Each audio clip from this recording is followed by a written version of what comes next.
Hello everyone, I Shivangi Giri welcomes you all in Vandya Granth. तो हम जो चैप्टर पढ़ रहे थे वो था chemical reactions and equations. First lecture में बिल्कुल अच्छे से इंट्रोडक्शन दिया था और सेकंड लेक्चर के अंदर बैलेंसिंग बताया था बहुत अच्छे से। 2 एग्जाम्पल लिए थे और 2 एग्जाम्पल में बैलेंसिंग आपको अच्छे से समझ में आ गई होगी कि प्रोसेस क्या है बैलेंसिंग की, ठीक है, केमिकल इक्वेशन बैलेंस करने की। आज हमारा आधा चैप्टर खत्म हो जाएगा, ठीक है। टाइप्स ऑफ केमिकल रिएक्शन खत्म, हमारा आधा चैप्टर खत्म। और आधा चैप्टर बाकी का कब खत्म होगा? जब हम कोरोजन और रेंसिडिटी जो आपके 2 चैप्टर हैं उसे कंप्लीट करेंगे। उसके साथ साथ एनसीईआरटी की एक्टिविटी विद बैक एक्सरसाइज जब हम कंप्लीट करेंगे तब हमारा पूरा का पूरा चैप्टर खत्म हो जाएगा, ठीक है। तो आज आधा चैप्टर खत्म कर लेते हैं, ठीक है। तो टाइप्स ऑफ केमिकल रिएक्शन, तो केमिकल रिएक्शन के कितने टाइप्स होते हैं? तो सबसे पहला आपको दिया हुआ है कॉम्बिनेशन रिएक्शन। अच्छा, आपने वो पढ़ा है ना, law of conservation of mass. पिछले वीडियो में मैंने आपको उसके बारे में बताया था, मास can neither be created nor be destroyed. तो जाहिर सी बात है कि मास को हम क्रिएट नहीं करते हैं, डिस्ट्रॉय नहीं करते हैं, ठीक है। बस वो अपनी फॉर्म बदल लेती है, ठीक है, उसमें फॉर्म बस बदल लेती है वो अपना, और कुछ नहीं होता। न्यू सब्सटेंस क्रिएट होता है लेकिन उसका मास में कोई चेंज नहीं होता। ये बात आप सभी अग्री करते हैं law of conservation of mass है इसका कारण, ठीक है। तो अच्छा, मेरे को एक बात बताना, कॉम्बिनेशन रिएक्शन से आप क्या समझोगे? रिएक्शन हटा दो पीछे से, कॉम्बिनेशन का मतलब क्या समझोगे? कॉम्बिनेशन शब्द से क्या समझ में आ रहा है? कि जैसे कि खाने में कॉम्बिनेशन होती है ना, और भी बहुत सारी चीजों में कॉम्बिनेशन होती है। तो कॉम्बिनेशन का क्या मतलब है? जब हम 2 या 2 से ज्यादा चीजों को मिलाते हैं तो हम उसे कॉम्बिनेशन कहते हैं। ये तो है। कॉम्बिनेशन में एक वर्ड छुपा है जो कि है कंबाइन। कंबाइन कब होता है? जब हम किसी 2 चीजों को मिलाते हैं। तो अब जरा केमिस्ट्री पर आना, तो केमिस्ट्री में कॉम्बिनेशन का क्या मतलब हुआ?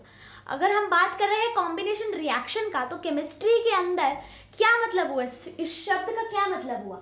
जाहिर सी बात है, हम कुछ केमिकल्स को कंबाइन करेंगे और जब उस केमिकल को कंबाइन करेंगे तो जो रिएक्शन होगा उसको हम क्या कहेंगे? कॉम्बिनेशन रिएक्शन कहेंगे। बस, कुछ नहीं है कॉम्बिनेशन रिएक्शन में। अच्छा चलो, मैंने आपको एक फर्स्ट लेक्चर में एग्जांपल दिया था, है ना। इजी से शुरू करेंगे, एडवांस लेवल पे जाएंगे। a प्लस बी मैंने आपको बताया था, क्या दे रहा है? ए बी दे रहा है। तो जरा यहाँ पर दिमाग लगाना, मैंने आपको बताया था ये क्या है? ये है रिएक्टेंट। कौन है ये है रिएक्टेंट। ये कौन है? ये है प्रोडक्ट। कौन है ये है प्रोडक्ट। यहाँ कितने रिएक्टेंट है? यहाँ कितने रिएक्टेंट है? 2 रिएक्टेंट है। ए एक रिएक्टेंट है, बी एक रिएक्टेंट है।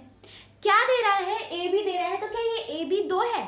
नहीं, ये 2 भी, ये जो ए बी है वो क्या है? वो एक सिंगल प्रोडक्ट है ना। 2 रिएक्टेंट है और यहाँ पर एक सिंगल प्रोडक्ट है। सिमिलरली, तो इससे कॉम्बिनेशन रिएक्शन का क्या मतलब हुआ? उसी तरीके से कॉम्बिनेशन रिएक्शन का इससे क्या मतलब हुआ? कॉम्बिनेशन रिएक्शन में भी यही सेम चीज है कि जब 2 या 2 से ज्यादा रिएक्टेंट होते हैं और वो कंबाइन करके जब एक प्रोडक्ट देते हैं तो हम उसे कहते हैं कॉम्बिनेशन रिएक्शन। व्हेन 2 और more reactant react together to give one single product then it will said to be as combination reaction. जब 2 या 2 से ज्यादा, माइंड माय वर्ड्स, 2 या 2 से ज्यादा रिएक्टेंट, 2 या 2 से ज्यादा रिएक्टेंट कंबाइन करके जब एक सिंगल प्रोडक्ट फॉर्म करते हैं उसको हम क्या कहेंगे? कॉम्बिनेशन रिएक्शन कहेंगे। ये है कॉम्बिनेशन, है ना। ए प्लस बी के कॉम्बिनेशन से ए बी मिल गया, कॉम्बिनेशन है ना। तो कॉम्बिनेशन रिएक्शन के ना कुछ एक दो एग्जांपल देखते हैं, ठीक है। सबसे पहला, कार्बन डाइऑक्साइड का तो नाम सबने ही सुना होगा, है ना। तो कार्बन जब ऑक्सीजन से रिएक्ट करता है तो क्या फॉर्म करता है? कार्बन डाइऑक्साइड, ठीक है। ये क्या है? ये कॉम्बिनेशन रिएक्शन है, ठीक है। हाइड्रोजन जब ऑक्सीजन से रिएक्ट करता है तो चलो ये नहीं, हाइड्रोजन जब ऑक्सीजन से रिएक्ट करता है तो क्या देता है? Dihydrogen oxide. डाईहाइड्रोजन ऑक्साइड क्या होता है? वो वाटर होता है, ठीक है। वाटर को हम डाईहाइड्रोजन ऑक्साइड भी बोलते हैं, ठीक है। अब एक और एग्जांपल लो, जैसे कि कैल्शियम ऑक्साइड का हम अगर एग्जांपल लें, कैल्शियम ऑक्साइड, ठीक है, उसको जब हम लोग वाटर के साथ रिएक्ट कराएंगे तो ये हमें देता है CaOH होल ट्वाइस। नहीं जानना है अपने को कि ये क्या होता है, बस इतना समझ लो कि ये कॉम्बिनेशन रिएक्शन है। चैप्टर 2 के अंदर अच्छे से बात करेंगे, ठीक है। अभी नहीं समझना है अपने को कि क्या है ये, अभी रहने दो, अभी बस याद कर लो कि है कुछ, ठीक है। चैप्टर 2 के अंदर अच्छे से समझेंगे। तो ये दो एग्जाम्पल है कॉम्बिनेशन रिएक्शन में। कॉम्बिनेशन रिएक्शन में क्या होता है कि जब दो या दो से ज्यादा रिएक्टेंट रिएक्ट करते हैं एक सिंगल प्रोडक्ट फॉर्म करने के लिए, तब उसको हम क्या कहते हैं, कॉम्बिनेशन रिएक्शन कहते हैं, बस, ठीक है। अब ना डिस्प्लेसमेंट रिएक्शन है, जैसे कि डिस्प्लेसमेंट रिएक्शन को हम क्या कहते हैं, reverse of combination reaction. Reverse of combination reaction, चलो वो ए बी वाला ना इक्वेशन अपना दोबारा से लिखते हैं। ए बी वाला इक्वेशन अपना दोबारा से लिखते हैं, डी कॉम्बिनेशन रिएक्शन वाले में, है ना, जो हमने लिया था। अब बताना कॉम्बिनेशन रिएक्शन क्या था कि जब दो या दो से ज्यादा रिएक्टेंट एक सिंगल प्रोडक्ट फॉर्म कर रहे हैं, उसको हम क्या कह रहे हैं, उसको हम कॉम्बिनेशन रिएक्शन कह रहे हैं। तो डीकॉम्पोजिशन रिएक्शन को हम उसका रिवर्स कहते हैं। तो रिवर्स क्या होगा, रिवर्स कुछ समझ में आया ना, रिवर्स कुछ उल्टा। तो उसमें क्या उल्टा कर रहे होंगे, क्या उल्टा कर रहे होंगे उसमें ये एरो उल्टा कर दो, कहानी खत्म। हालांकि ऐसा नहीं करना, लेकिन मैं आपको बता रही हूँ, समझा रही हूँ कि ये जो उल्टा है ना, ये जो उल्टा है यही है डीकॉम्पोजिशन रिएक्शन। कि जब आपका एक single reactant, mind my words, एक सिंगल रिएक्टेंट मल्टीपल प्रोडक्ट में टूटता है तो हम उसे डीकॉम्पोजिशन रिएक्शन में कहते हैं, डीकॉम्पोजिशन रिएक्शन कहते हैं। कॉम्बिनेशन रिएक्शन में कितने रिएक्टेंट थे, दो या दो से ज्यादा। डीकॉम्पोजिशन रिएक्शन के अंदर आपके कितने रिएक्टेंट होंगे, रिएक्टेंट सिर्फ एक होगा, और वो एक रिएक्टेंट क्या होगा, टूटेगा। एक रिएक्टेंट क्या होगा, टूटेगा। तो उसको हम क्या कहेंगे, डीकॉम्पोजिशन। डीकॉम्पोजिशन वर्ड से समझ में आ रहा है कि किसी चीज को हम डिकम्पोज करने की बात कर रहे हैं, किसी चीज को हम डिकम्पोज करने की बात कर रहे हैं, इसके नाम में ही ये चीज छुपी हुई है, ठीक है। तो डीकॉम्पोजिशन रिएक्शन को ना हम तीन पार्ट में डिवाइड करते हैं। क्यों, किस बेसिस पे हम तीन पार्ट में डिवाइड करते हैं। अब एक बात बताना, आपको मान लो कि कोई चेयर तोड़ना है, तो चेयर कैसे तोड़ोगे, चेयर तोड़ोगे हथौड़ी से। किसी चीज की कोई एसेट है ना, आपके पास कोई एसेट है जिसके मदद से आप उस चीज को तोड़ रहे हो। डीकॉम्पोजिशन रिएक्शन क्या होता है, when one single reactant breaks into multiple product, उसको हम डीकॉम्पोजिशन रिएक्शन कहते हैं। यहाँ पर कौन सा शब्द आया, ब्रेक। कुर्सी तोड़नी हो तो क्या लोगे, हथौड़ी लोगे मारने के लिए, उसको तोड़ने के लिए हथौड़ी लोगे, है ना, लोगे कि नहीं लोगे, लोगे, हथौड़ी लोगे तोड़ने के लिए उसको। अब यहाँ पर केमिकल भी तोड़ना है अपने को, यहाँ पर केमिकल तोड़ना है, केमिकल को डिकम्पोज करना है ताकि वो टुकड़ों टुकड़ों में बट जाए, है ना। कुर्सी तोड़ोगे तो कुर्सी क्या होगा, टुकड़े टुकड़े में बट जाएगी। उसी तरीके से केमिकल तोड़ोगे, केमिकल भी टुकड़े टुकड़े में बट जाएगी। तो क्या करना है, कुछ एसेट चाहिए जिसके कारण हमारा केमिकल क्या हो सके, टुकड़े टुकड़े में टूट सके, कोई एसेट चाहिए। तब उस एसेट के बेसिस पर ना हम डिकम्पोजिशन रिएक्शन को 3 पार्ट्स में डिवाइड करते हैं। वो 3 पार्ट क्या क्या है, वो 3 चीजें क्या क्या है जिसके मदद से हम उस किसी चीज को तोड़ते हैं, किसी केमिकल को तोड़ते हैं। पहला है फोटोलाइटिक। फोटो आ गया मतलब लाइट, ठीक है। लाइट के प्रेजेंस में जब हम तोड़ रहे हैं तो उसको हम कहेंगे फोटोलाइटिक। इलेक्ट्रोलाइसिस पढ़ोगे चैप्टर 3 में बहुत मस्त तरीके से, जब कॉपर के बारे में पढ़ोगे, कॉपर के एक्सट्रैक्शन के बारे में, तब चैप्टर 3 के अंदर इलेक्ट्रोलाइसिस अच्छे से समझ में आ जाएगी। मैं आपको बता दूं कि जब हम किसी भी केमिकल को जब हम डिकम्पोज कर रहे होते हैं in the presence of electricity उसमें एक एसिड है। इन द प्रेजेंस ऑफ का मतलब होता है कि वो एसिड है, जैसे कि एरो के ऊपर हम ऐसे लिखते हैं ना, एरो के ऊपर आपने देखा होगा हीट ऐसे साइन बनाते हैं, या फिर कुछ भी इस तरीके का अगर हम साइन बनाते हैं या फिर ऐसा कोई साइन बनाते हैं ना, तो भाई उसके प्रेजेंस में हो रहा है, वो एक एसेट है उस चीज को कराने के लिए, ठीक है। उस चीज को कराने के लिए क्या है, वो एक एसेट है, तो हम उसे एरो के ऊपर शो करते हैं, ठीक है। तो इलेक्ट्रिसिटी के प्रेजेंट में इलेक्ट्रिसिटी इसमें एक एसेट है ताकि डिकम्पोजिशन रिएक्शन हो सके, ठीक है। फिर थर्मल में क्या है, thermal is basically heat energy की प्रेजेंस में हम क्या करेंगे, उस चीज को डिकम्पोज करेंगे, ठीक है। तीनों की एक एग्जांपल ले लेते हैं, होप कि आपको समझ में आ गया होगा इतने तक। सबसे पहले ना उसके एग्जांपल ले लेते हैं हम फोटोलाइटिक डिकम्पोजिशन रिएक्शन की। तो AgCl, ठीक है, हीट के भाई बैलेंसिंग कर लेना, बैलेंसिंग कर लेना। मैं यहाँ पर लिख कर चली जाऊंगी, इक्वेशन करना है तुम्हें बैलेंस, ठीक है। ये क्या देगा, ये देगा Ag प्लस Cl2। अब जरा बताना क्या ये बैलेंस केमिकल इक्वेशन है? क्या ये बैलेंस केमिकल इक्वेशन है? ना, बैलेंस नहीं है। क्यों नहीं है? यहाँ पर देख लो, क्लोरीन कितनी है, 1 है। यहाँ क्लोरीन कितने, यहाँ पे क्लोरीन 2 है, ये बिंदु नहीं है, ठीक है, क्लोरीन 2 है, बैलेंस नहीं है। बैलेंस करना, बैलेंस करने जाओगे तो सिल्वर अनबैलेंस हो जाएगा। ये सिल्वर है, ये बेसिकली हम इसको कहते हैं सिल्वर क्लोराइड, ठीक है, ये सिल्वर क्लोराइड है, ठीक है। और इसे क्लोराइड मत बोलना प्लीज, इसको क्लोरीन कहना, ठीक है। और ये क्या है, ये है सिल्वर, ठीक है, ये है उसका हम कहते से मॉलिक्यूलर रिप्रेजेंटेशन है उसकी Ag, ठीक है। ओके, तो ये क्या है, ये बेसिकली हमारी थर्मल नहीं हो सकता, ये सनलाइट, सॉरी, ये फोटोलाइटिक डिकम्पोजिशन रिएक्शन की एग्जांपल है, ठीक है। इतना समझ में आ गया। नेक्स्ट है आपका इलेक्ट्रोलाइसिस। इलेक्ट्रोलाइसिस की एग्जांपल ले लो, ठीक है, ये डिकम्पोजिशन रिएक्शन की एग्जांपल है। इलेक्ट्रोलाइसिस डिकम्पोजिशन की रिएक्शन में आपका वाटर से ज्यादा अच्छा कुछ नहीं हो सकता, ठीक है। वाटर को जब हम ब्रेक करेंगे, यहाँ पे मैं लिख लेती हूँ सनलाइट, और यहाँ पर मैं लिख देती हूँ इलेक्ट्रिक करंट, ठीक है, ताकि आपको कोई भी कंफ्यूजन ना रहे। और ऐसा साइन लगा दूंगी ना तो फिर और उड़ जाएगा हवा, ऐसे ही डरे हुए होगी कि बोर्ड है ना, इसीलिए H2 प्लस O2, ठीक है, गैस के फॉर्म में हमें मिलेगा, ठीक है। क्या ये बैलेंस्ड केमिकल इक्वेशन है? No. Di hydrogen oxide, oxygen 1 है, यहाँ 2 कैसे है? इसे बैलेंस आउट कर लेना। जब इसे बैलेंस करोगे हाइड्रोजन आपका अनबैलेंस हो जाएगा, उसको भी ध्यान रख लेना। बैलेंसिंग आपके ऊपर है, ठीक है।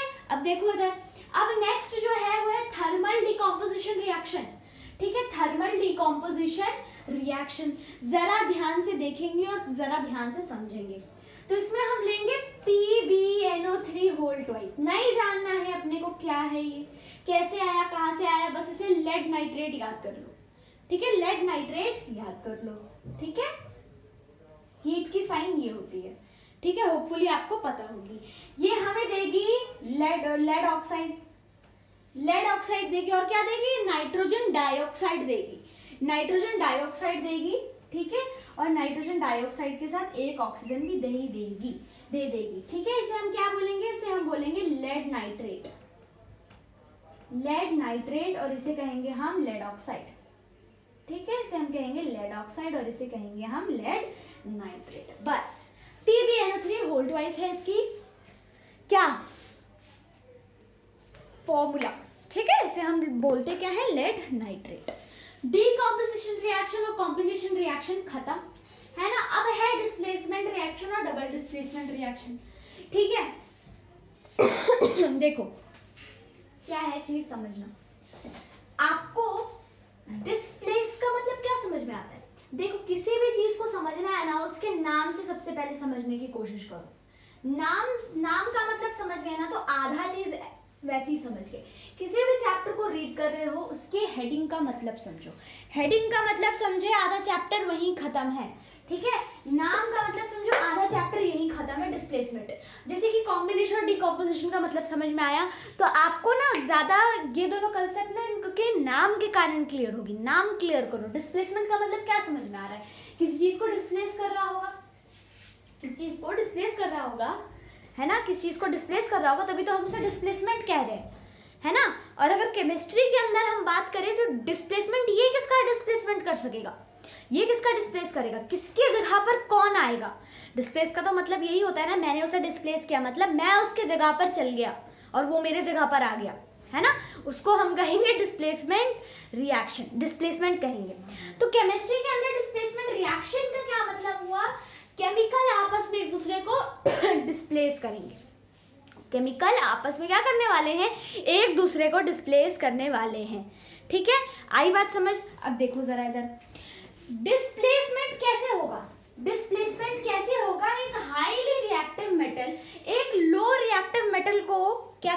डिस्प्लेस करेगा। अब जरा एक बात बताना, अगर मैं ताकतवर हूँ और मैं कुश्ती करने जाऊं, ठीक है, मैं जीत कर आऊंगी, मैं सारे मैचेस जीतूंगी। क्यों? क्योंकि मैं सबसे ज्यादा ताकतवर हूँ, मैं कुश्ती करने जा रही हूँ। मेरा जगह कोई और क्यों ले सकता है और कैसे ले सकता है? मेरा जगह कोई नहीं ले सकता, बिकॉज आई एम पावरफुल। मैं पावरफुल हूँ तो मेरा जगह कोई नहीं ले पाएगा। अगर कोई किसी के सामने वीक है तभी तो वो उसका जगह ले पा रहा है। पॉलिटिक्स में भी तो यही होता है कि अगर कोई ज्यादा ताकतवर है तो वो क्या, उसे ज्यादा वोट मिल जाता है तो वो क्या करता है, वो उसे डिस्प्लेस कर देता है। वीक वाले पॉलिटिशियन को क्या करता है, एक स्ट्रॉन्ग पॉलिटिशियन डिस्प्लेस कर देता है। यही तो होता है वहां भी, है ना। तो वीक और स्ट्रॉन्ग वहां पर कैसे क्लासिफाई होते हैं पॉलिटिक्स के अंदर? पैसे, वोट, है ना, वही एसेट है उनका, वही एसेट है जिसके कारण में वो डिस्प्लेसमेंट होता है। यहां पर डिस्प्लेसमेंट कैसे करेंगे? एक हाईली रिएक्टिव मेटल एक लो रिएक्टिव मेटल को डिस्प्लेस करेगा। नहीं समझे? रिएक्टिविटी सीरीज इसके लिए याद करनी पड़ती है। कितनी चीजें याद करनी पड़ती है ना। अब एक रिएक्टिविटी सीरीज आपको पढ़ना पड़ेगा। रिएक्टिविटी सीरीज क्या होती है? कौन सबसे ज्यादा रिएक्टिव और कौन सबसे कम रिएक्टिव है, यही है रिएक्टिविटी सीरीज, बस। ठीक है, बस आपको यही याद करना है कि नंबर 1 पर कौन आता है, लास्ट तक कौन आता है। ठीक है, तो बस वही याद करना है आपको। तो उसके लिए मैं आपको पहले रिएक्टिविटी सीरीज लिखवाती हूँ और उसको याद करने का ना एक तरीका बताती हूँ। ठीक है, आइए देखिए, सबसे पहले आपका जो मेटल आता है ना, वो आता है पोटेशियम।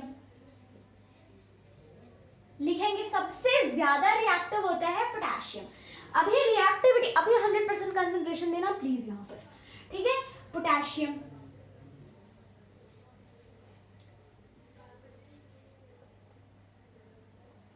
उसके बाद आता है कैल्शियम, उसके बाद आता है मैग्नीशियम, उसके बाद आता है एल्यूमिनियम,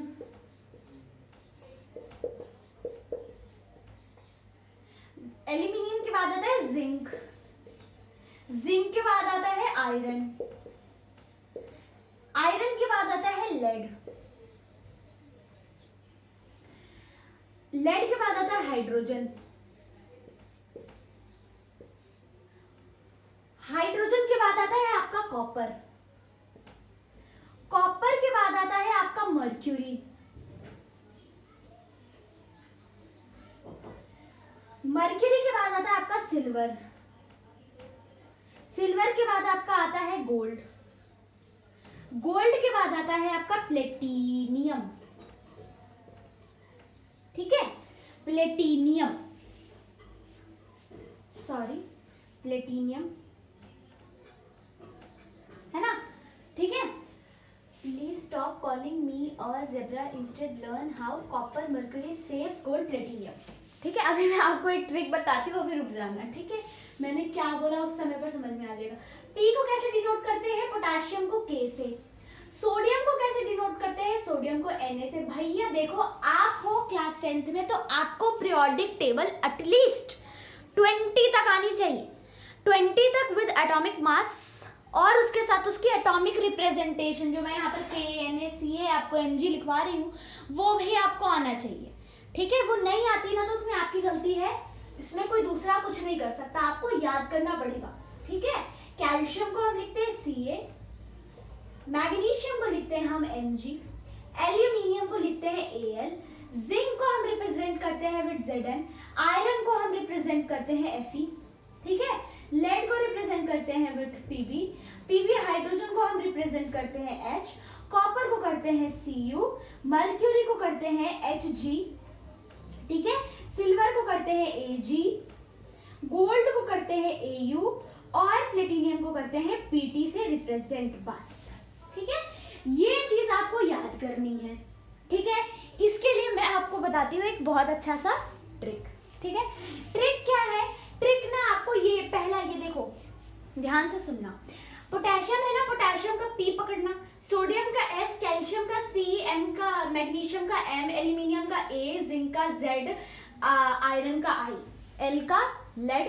ठीक है, ऐसे फर्स्ट में जो आपके अल्फाबेट्स दिए हुए ना, आपको उसको सबसे पहले पकड़ना है। ठीक है, पोटेशियम में क्या है? सबसे पहले P है, P से आप लिख लो प्लीज, P से लिखो प्लीज, प्लीज एस आया, प्लीज स्टॉप, Ca कॉलिंग,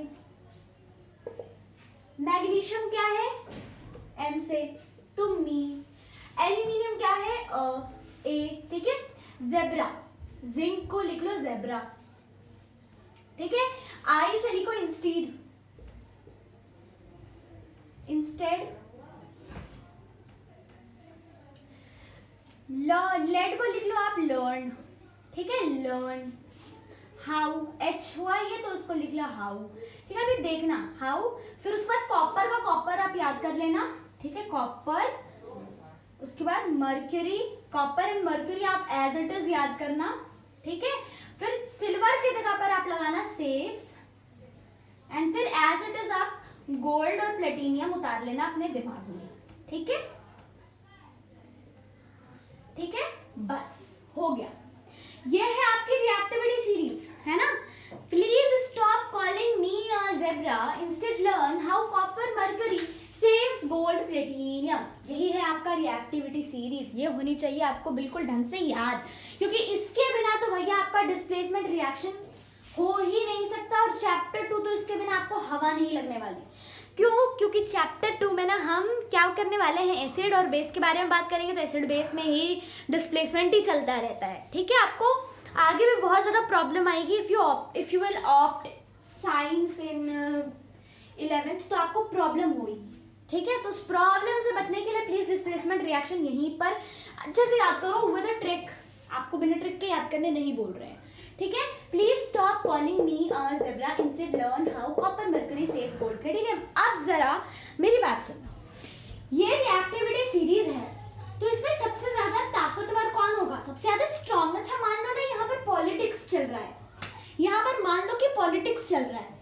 अब इस पॉलिटिक्स, ये जो पॉलिटिक्स चल रहा है, इस पॉलिटिक्स में सबसे पावरफुल पॉलिटिशियन कौन होगा, सबसे पावरफुल पॉलिटिशियन कौन होगा। अच्छा क्लास में जब कोई रैंक आती है तो सबसे ज्यादा मतलब जिसका रुतबा होता है वो किसका होता है, रैंक 1 वाले का होता है ना, जो सबसे ऊपर आता है उसका रुतबा चलता है। तो क्या रैंक 2 वाला रैंक 1 को कभी डिस्प्लेस कर पाएगा क्लास के अंदर, कर पाएगा कभी? रैंक 2 वाला क्या रैंक वाले को कभी डिस्प्लेस कर पाएगा? नहीं कर पाएगा। कैसे कर पाएगा? रैंक 2 वाले को रैंक 1 जितना पहले होना पड़ेगा ना, उसके लिए पढ़ना पड़ेगा, है ना। लेकिन इनके साथ ऐसा कुछ नहीं होता यार। ये जो पोटेशियम है ना, सोडियम इसका जगह कभी नहीं ले सकता, कभी नहीं ले सकता, कभी इसको डिस्प्लेस कर नहीं सकता। क्यों? क्योंकि पोटेशियम क्या है, इससे ज्यादा ताकतवर है। प्लेटिनियम कभी पोटेशियम को डिस्प्लेस नहीं कर सकता, है ना। क्यों? क्योंकि पोटेशियम जो है ना वो प्लेटिनियम से ज्यादा ताकतवर है ना। ताकत का खेल है, स्ट्रॉन्ग का खेल है। जो सबसे ज्यादा स्ट्रॉन्ग है ना वो डिस्प्लेस करेगा इन सबको, पोटेशियम कर देगा इन सबको डिस्प्लेस। अभी जब हम इक्वेशन लिखेंगे ना तो आपको समझ में आ जाएगा कि क्या डिस्प्लेस करने की बात कर रहे हैं हम, ठीक है। तो पोटेशियम है ना इन सबको कर देगा, इन सबको डिस्प्लेस कर देगा, लेकिन इन सब में से कोई भी ना पोटेशियम को डिस्प्लेस नहीं कर पाएगा। सोडियम है ना इन सबको डिस्प्लेस कर पाएगा, लेकिन इन सब में से कोई भी सोडियम को डिस्प्लेस नहीं कर पाएगा। कैल्शियम इन सबको डिस्प्लेस कर पाएगा, लेकिन इनमें से कोई भी कैल्शियम को डिस्प्लेस नहीं कर पाएगा। मतलब समझ रहे हो? मतलब ऊपर वाला अपने से नीचे वाले को डिस्प्लेस कर देगा, ऊपर वाला अपने से नीचे वाले को डिस्प्लेस कर देगा, लेकिन नीचे वाला अपने से ऊपर वाले को डिस्प्लेस नहीं कर सकता। डिस्प्लेसमेंट का मतलब यही होता है।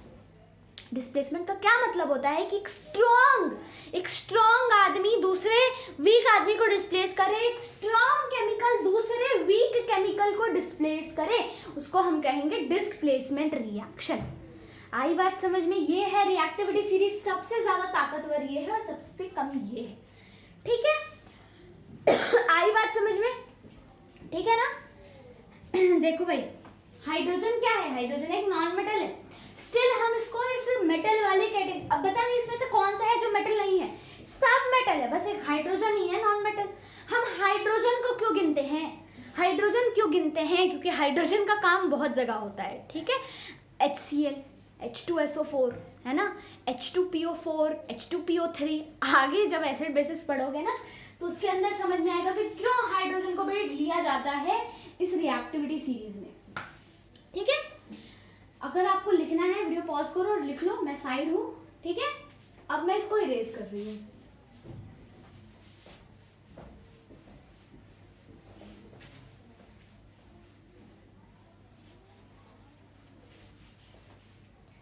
आओ भाई, अब देखो डिस्प्लेसमेंट रिएक्शन के कुछ एग्जाम्पल। डिस्प्लेसमेंट रिएक्शन के कुछ एग्जाम्पल्स अभी हम देखेंगे कि डिस्प्ले, और तब आपको अच्छे समझ में आएगा कि डिस्प्लेसमेंट रिएक्शन में भैया बात किसके बारे में करा जा रहा है। ठीक है, आइए, ये Fe क्या है, ये Fe क्या है, ये Fe है आयरन, CuSO4। अब जरा मेरे को पता है इतनी जल्दी किसी को रिएक्टिविटी सीरीज याद नहीं हुई होगी, है ना। आपकी चैप्टर 3 के अंदर भी रिएक्टिविटी सीरीज दी गई है भाई एनसीईआरटी के अंदर। अगर आपने नहीं लिखा अब तक ना तो उसे भी खोल के बैठो, ठीक है, और जरा दिमाग लगाओ और बताओ कि कौन किधर किसको डिस्प्लेस करेगा। अभी बैलेंसिंग की बात छोड़ देना, ठीक है। अभी यहाँ पर चुपचाप से वीडियो पॉज करो और फटाफट से लिखो किधर डिस्प्लेसमेंट होगा और क्या डिस्प्लेसमेंट होगा, होगा भी कि नहीं होगा ये बताओ, ठीक है। डिस्प्लेस करो, ठीक है, अब बताना, ठीक है। ये क्या है, ये आयरन है, ये है कॉपर सल्फेट, ठीक है। ये क्या देगा, आयरन। अब जरा फटाफट से याद करो वो वाली trick, please stop calling me a zebra instead learn how copper. कहाँ आया, please stop calling me a zebra instead. 8वें नंबर पर नहीं, 7वें नंबर पर हमारा कौन आ रहा है, 7वें या फिर 8वें नंबर पर आपका आ रहा है iron. Instead learn how copper, 10वें नंबर पर आपका कॉपर आ रहा है।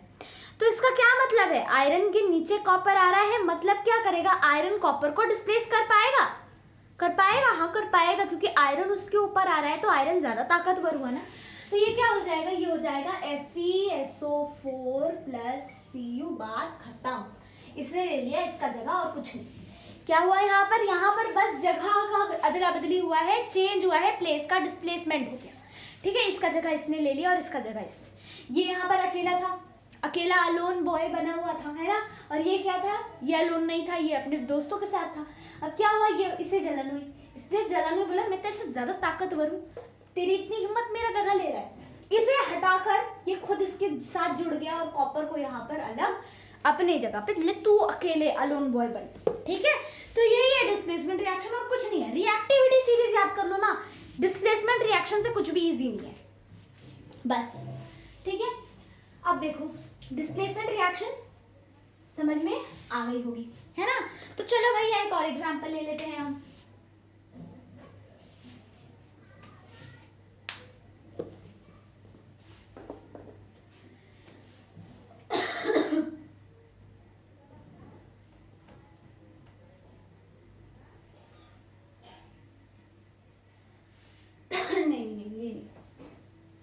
एक मिनट, थोड़ा सा, कौन सा एग्जाम्पल, चलो नहीं यही ले लो, यही ले लो। अब जरा बताना यहाँ पर क्या होगा, यहाँ पर डिस्प्लेसमेंट होएगा या क्या होगा, यहाँ पर कौन किसका कैसे किधर कैसे जगह लेगा, सोचो जरा, सोचो सोचो सोचो क्या होगा। वीडियो पॉज करो, सोचो और लिखो, इक्वेशन लिखो, ठीक है। लिख लिया इक्वेशन, देखो अब इधर नो रिएक्शन, नो रिएक्शन। क्यों नो रिएक्शन, अरे भाई देखो ना, सोडियम दूसरे नंबर पर आता है, सोडियम का सल्फेट है ये, Na2SO4 सोडियम का सल्फेट है, और यहाँ पोटेशियम अकेला है। रिएक्टिविटी सीरीज याद करना, please stop calling me a zebra instead learn how copper mercury saves gold platinum, platinum सबसे एंड में आता है, और प्लीज स्टॉप यानी कि सोडियम, सोडियम दूसरे नंबर पर आता है। किसी जन्म में प्लेटिनियम सोडियम को डिस्प्लेस नहीं कर पाएगा, समझ में आया, यहाँ कोई रिएक्शन ही नहीं होगा, समझ में आया। रिएक्टिविटी का खेल है, रिएक्शन होगा या नहीं होगा आपको समझ में तब आएगा जब आप रिएक्टिविटी सीरीज याद करोगे, ठीक है। रिएक्टिविटी सीरीज याद कर लो, इसलिए बार बार मैं बोल रही हूँ।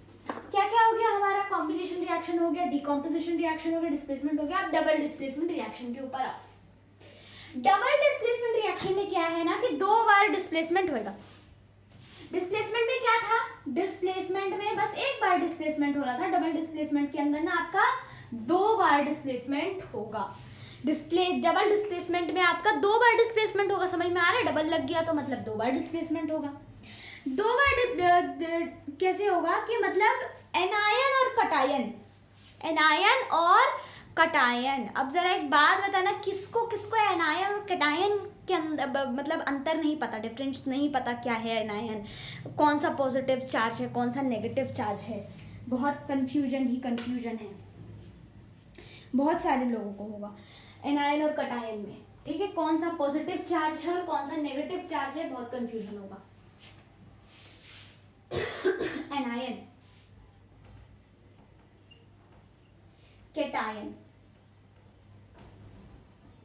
एनायन ना पॉजिटिव होते हैं, एनायन पॉजिटिव होते हैं और कटायन नेगेटिव होते हैं। ऐसे याद कर लो कि ए पहले आता है, एनायन का ए पहले आता है, इसीलिए क्या होगा, ए वाला जो है वो पॉजिटिव होगा।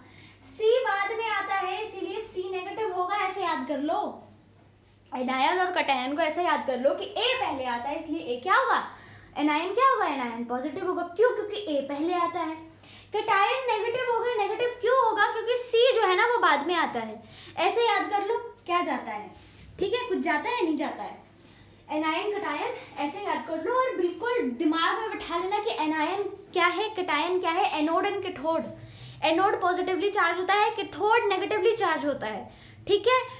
इस बात को भाज्य भेजे में घुसा लेना कि एनोड, एनोड क्या होते हैं, एनोड में पॉजिटिव चार्ज होते हैं। इस बात से याद रखो ना कि ए पहले आया, ए पहले आया तो वो पॉजिटिव चार्ज हो गया, है ना, और कैथोड नेगेटिव चार्ज हो गया। नेगेटिव चार्ज क्यों हो गया, इसने कोई कर्ज थोड़ा ना लिया है, नहीं लिया भाई, लेकिन सी बाद में आता है इसीलिए वो नेगेटिव चार्ज हो गया। ऐसे याद कर लो, ठीक है, सिंपल तरीका है याद करने का।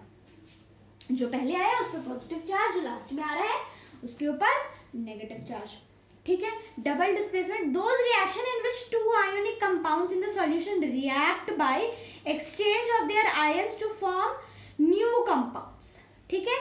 यहाँ पर एनायन और कैटायन का अदला बदली होता है, ठीक है। इसके बारे में नेक्स्ट लेक्चर में अच्छे से जानेंगे, अभी एनायन कैटायन छोड़ो, अभी बस जान लो कि यहाँ पर डबल डिस्प्लेसमेंट कैसे हो रहा है, ठीक है। डबल डिस्प्लेसमेंट रिएक्शन का एक एग्जांपल ले लो। देखो भाई, ये जो है ना मोस्ट रिपीटेड बोर्ड का सवाल है, ठीक है। मोस्ट रिपीटेड हम कह सकते हैं बोर्ड का इक्वेशन है, मतलब एग्जामिनर को ये इक्वेशन से प्यार है।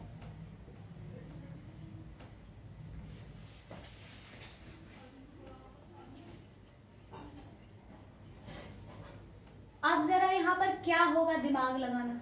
डबल डिस्प्लेसमेंट का बात हो रहा है तो दो बार डिस्प्लेसमेंट हो जाएगा, बस BaSO4 बन जाएगा और यहाँ पर NaCl बन जाएगा, बस। ये BaCl2 क्या है, ये BaCl2 है बेरियम क्लोराइड, ठीक है। ये क्या है, ये है बेरियम क्लोराइड। और ये NO2SO4 क्या है, ये है सोडियम सल्फेट। क्या है ये, सोडियम सल्फेट, ठीक है। इसके प्रेसिपिटेट भी होते हैं, चिंता मत करो। बेरियम सल्फेट, ये क्या है, ये है बेरियम सल्फेट। ये NaCl क्या है, ये NaCl हमारा कॉमन सॉल्ट है, जिसको हम क्या कहते हैं, जिसको हम कहते हैं सोडियम क्लोराइड, ठीक। ये है एग्जांपल हमारी डबल डिस्प्लेसमेंट। अब यहाँ पर ना ध्यान रखना कि यहाँ पर डिस्प्लेसमेंट हो रहा है, बस और कुछ नहीं, वो भी दो बार। यहाँ पर रिएक्टिविटी सीरीज ख्याल में रखते हैं, यहाँ पर नहीं देखते। यहाँ पे बस दो बार डिस्प्लेसमेंट फटाफट से कर देना है, बस इसका जगह दे दो, उसको उसका जगह दे दो, बस, ठीक है, बस।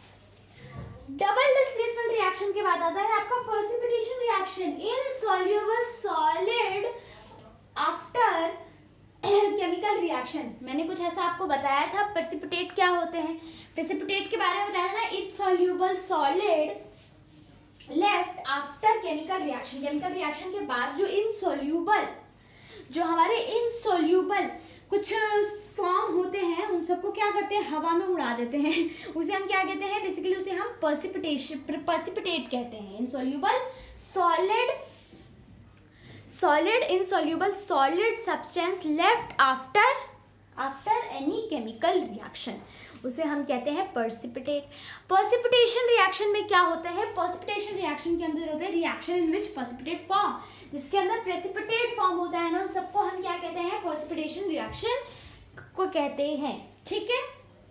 insoluble गैस जिसमें भी प्रोड्यूस होती है उसको हम precipitation reaction कहते हैं। न्यूट्रलाइजेशन रिएक्शन के ऊपर आपका पूरा चैप्टर 2 है, ठीक है। तो वहाँ पर न्यूट्रलाइजेशन रिएक्शन हम बिल्कुल अच्छे से समझेंगे। Acid plus base give salt plus water, ये इक्वेशन बहुत काम में आएगी आपकी एसिड बेसिस वाले चैप्टर में, ठीक है। अब देखो भाई, अब देखो इसमें देखो भाई, ये जो दो रिएक्शन है ना, ये मुंह पर बताने वाले थे इसलिए बता दिया। न्यूट्रलाइजेशन रिएक्शन आखिर भाई पढ़ोगे ही चैप्टर 2 में अच्छे से। चैप्टर 1 में कुछ खास काम भी नहीं है, इसका काम है तो बस इसका है रिडॉक्स रिएक्शन। रिडॉक्स रिएक्शन पे थोड़ा कान वान नाक वाक सब खोल के बैठना, रिडॉक्स रिएक्शन के बारे में अच्छे से सुनना। रिडॉक्स रिएक्शन में क्या होता है, रिडॉक्स रिएक्शन पढ़ने से पहले ऑक्सीडेशन और रिडक्शन के बारे में जानो। ऑक्सीडेशन क्या होता है, व्हाट इज ऑक्सीडेशन। हमें पहले ऑक्सीडेशन का मतलब ही नहीं पता कि ऑक्सीडेशन क्या होता है क्या नहीं होता है। ऑक्सीडेशन में होता है रिमूवल ऑफ हाइड्रोजन। क्या होता है, रिमूवल ऑफ हाइड्रोजन। और क्या होता है, एडिशन ऑफ ऑक्सीजन। उसे हम कहते हैं ऑक्सीडेशन, उसे हम कहते हैं ऑक्सीडेशन। किसे, जब हम हाइड्रोजन रिमूव कर रहे हो और ऑक्सीजन को क्या कर रहे हो, ऐड कर रहे हो, उसे हम क्या कहते हैं, उसे हम ऑक्सीडेशन कहते हैं। सॉरी, रिडक्शन क्या होता है समझना, रिडक्शन इसका उल्टा होता है। बस ये जो यहाँ पे रिमूवल और एडिशन है ना, उसको बस उल्टा सीधा कर लो। रिडक्शन में होता है एडिशन ऑफ हाइड्रोजन,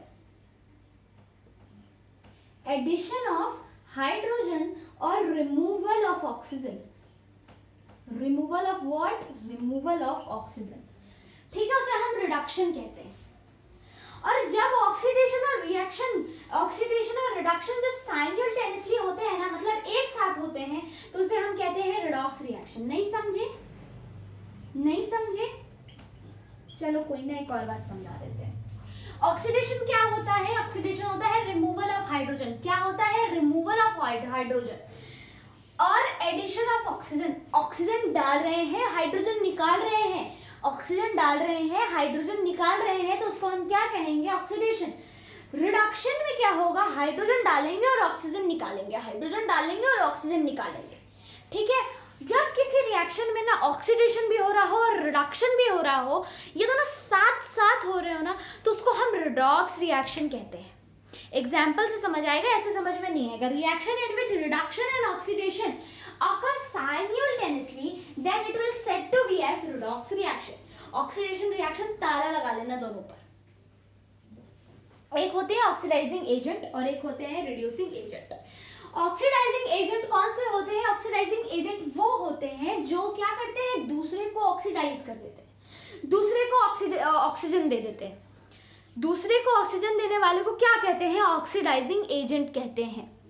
दूसरे को हाइड्रोजन देने वाले को क्या कहते हैं, रिड्यूसिंग एजेंट कहते हैं। अब जरा एक बात समझना, ऑक्सीडेशन कौन करेगा, ऑक्सीडेशन कौन करेगा, जिसके पास ऑक्सीडेशन नहीं, ऑक्सीडाइजिंग एजेंट कौन होगा, जिसके पास ऑक्सीजन होगा।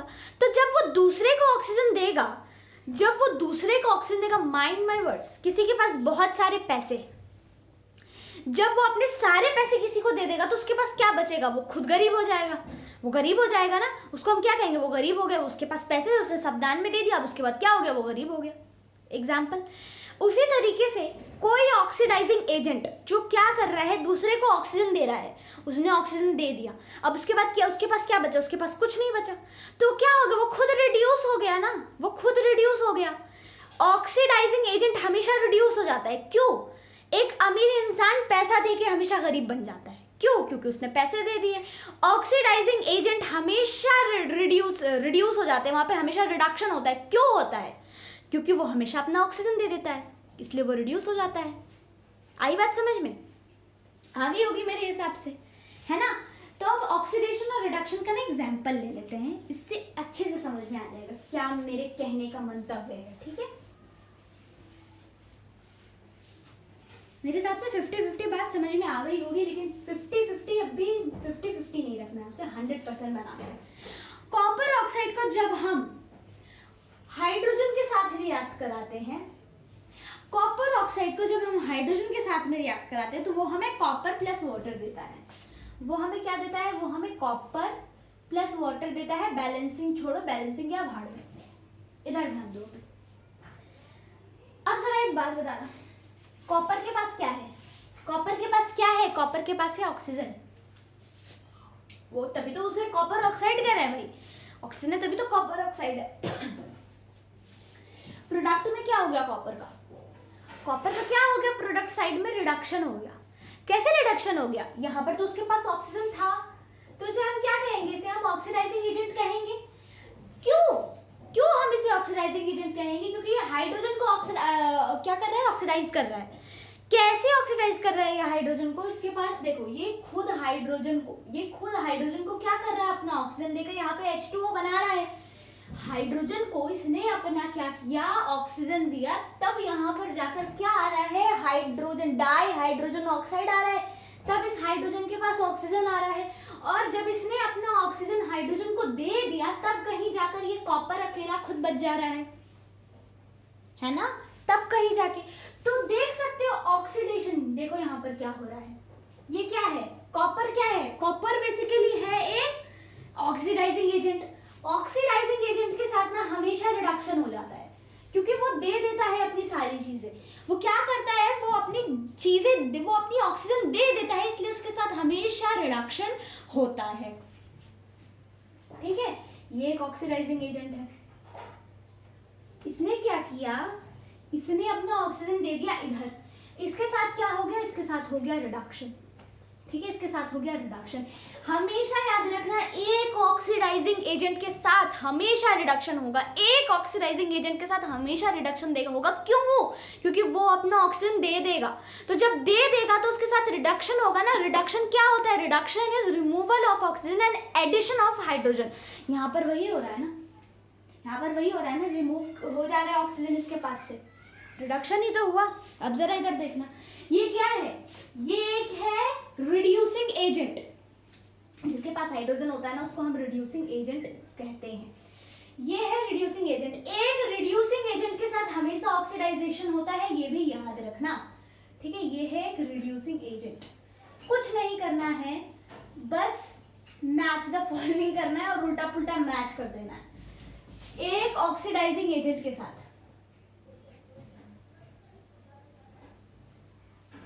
एक ऑक्सीडाइजिंग एजेंट के साथ हमेशा क्या होगा? हमेशा उसके साथ होगा रिडक्शन। ये चीज याद रखना। ठीक है, यहां लिखवा दे रही हूं। एक रिड्यूसिंग एजेंट के साथ, रिड्यूसिंग एजेंट के साथ हमेशा क्या होगा? हमेशा ऑक्सीडेशन। ये चीज याद रख लेना, बस कहानी पूरी खत्म है। यहाँ पर इसके साथ ऑक्सीडेशन हो गया। अरे भाई देखो ना, ये सिंगल हाइड्रोजन था, इसके पास ऑक्सीजन आ गया, तो क्या हो गया? डाई हाइड्रोजन ऑक्साइड बन गया, ये वाटर बन गया, ये है ना। बस कहानी यही खत्म। इजी इजी था, इजी था कि ये जो कॉपर है रिड्यूस हो गया। क्या था? एक ऑक्सीडाइजिंग एजेंट था, उसकी रिडक्शन हो गई। हाइड्रोजन क्या था? एक रिड्यूसिंग एजेंट था, उसके साथ ऑक्सीडाइजिंग हो